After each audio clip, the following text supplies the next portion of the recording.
Hello बच्चों, let's see the question. The question is three charges 0.1 coulomb. Each are placed on the corner of an equilateral triangle of side 1 meter.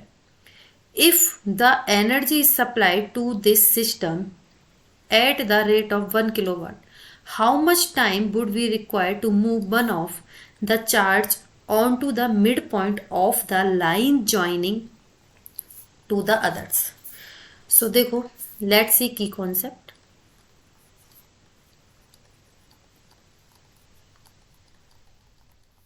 ठीक है। हम यहाँ पर क्या करेंगे, हमें टाइम निकालना है, तो इसके लिए H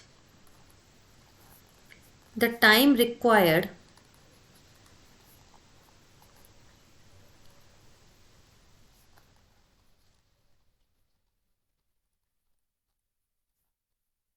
two do work W. तो ये हमारा क्या होता है, time is equal to work done upon P. यहाँ पर ये क्या हो जाएगा, वर्क डन, और पी यहाँ पर क्या होती है, पावर, जो कि हमें दी गई है 1 किलोवाट। तो ये कॉन्सेप्ट हम यूज लेंगे, क्या करेंगे हम, वर्क डन की वैल्यू निकालते हैं और हमारा टाइम निकल जाएगा। और वर्क डन किससे निकलेगा, एनर्जी से। सुनना हो, ड्रॉ ए फिगर। एक इक्विलेटरल ट्रायंगल हमें बनाना है। देखो,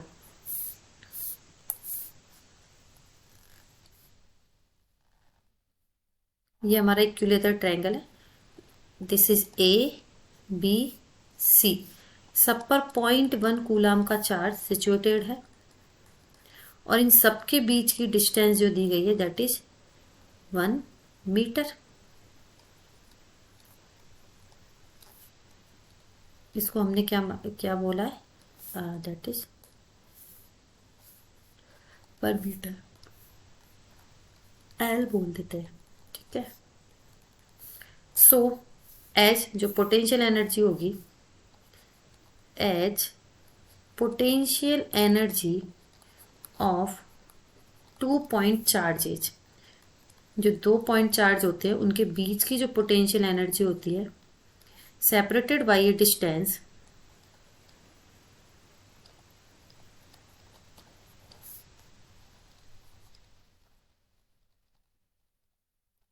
जिसको हमने यहां पर किससे डिनोट किया है, एल से। L is equal to L, energy को हम बोल रहे हैं, इज गिवन बाय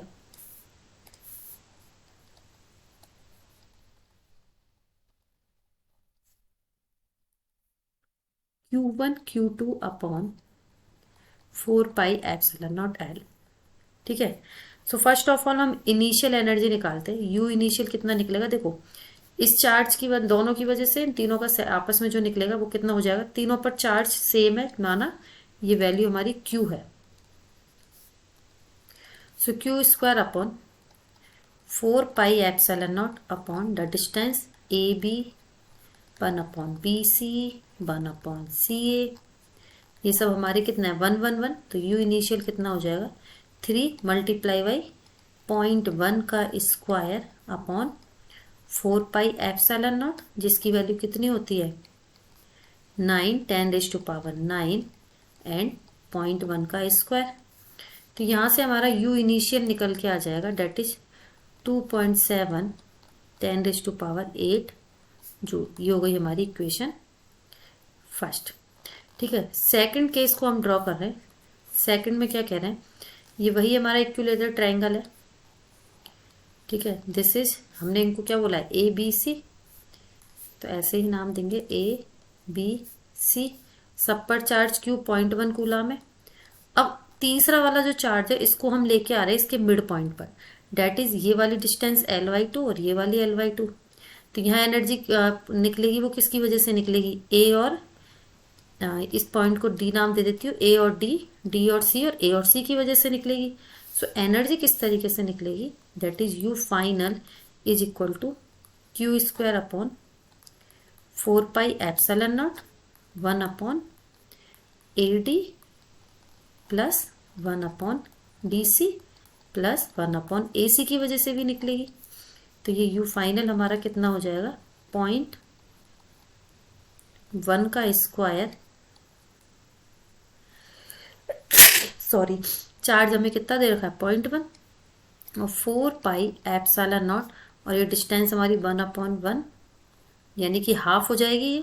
तो हाफ ऊपर जाके 2 से, इसको मैं ऐसे लिख देती हूँ 1/हाफ, ताकि कोई कंफ्यूजन ही ना हो।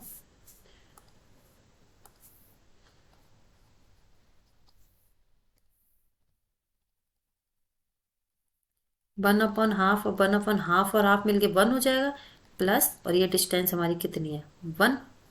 सो कितना हो जाएगा, यहाँ सॉल्व करेंगे, हाफ और हाफ 4 और 5 आ जाएगा। So U F is equal to 5 multiply by 0.1 का square and 9 into 10⁻⁹। So U final हमारा कितना आ जाएगा 4.5 10⁸ जो ये हो गई इक्वेशन 2, और ये हमने निकाली थी इक्वेशन फर्स्ट। अब वर्क डन कैसे निकलेगा, so work done in changing the configuration of the system, system का वर्क डन हम कैसे निकालेंगे, that is W is equal to U final minus U initial. तो इनको सब्ट्रैक्ट करेंगे तो कितना आ जाएगा, दैट इज 1.8 10⁸ जूल। तो यहाँ मैं लिख देती हूँ, हमने फर्स्ट और सेकंड का यूज किया है, ठीक है, फर्स्ट एंड सेकंड का यूज किया है। सो नाउ अब अगर हम देखें,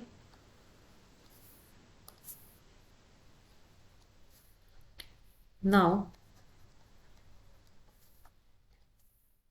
as energy is supplied at the rate of, बोला गया है कितना है 1 किलो वाट, ठीक है। सो इसको हम क्या बोल सकते हैं, that means 10⁻³ joule per second. So time required कितना हो जाएगा, so time required to do work W is given by T is equal to W/P। इसको हम नाम दे देते हैं इक्वेशन थर्ड, तो यूज थर्ड। तो यहाँ से कितना निकलेगा, टाइम T की वैल्यू 1.8 10⁻⁸ सो सॉल्व करने पर ये टाइम आएगा 1.8 10⁵ सेकेंड। इसको आवर में चेंज करेंगे, आवर में चेंज करने के लिए क्या करेंगे हम 3600 से डिवाइड, तो ये हमारा कितना आ जाएगा, लगभग 50 घंटे लगेंगे सप्लाई करने के लिए। So the final answer is 50 hours. Hope you understood it well. Best of luck.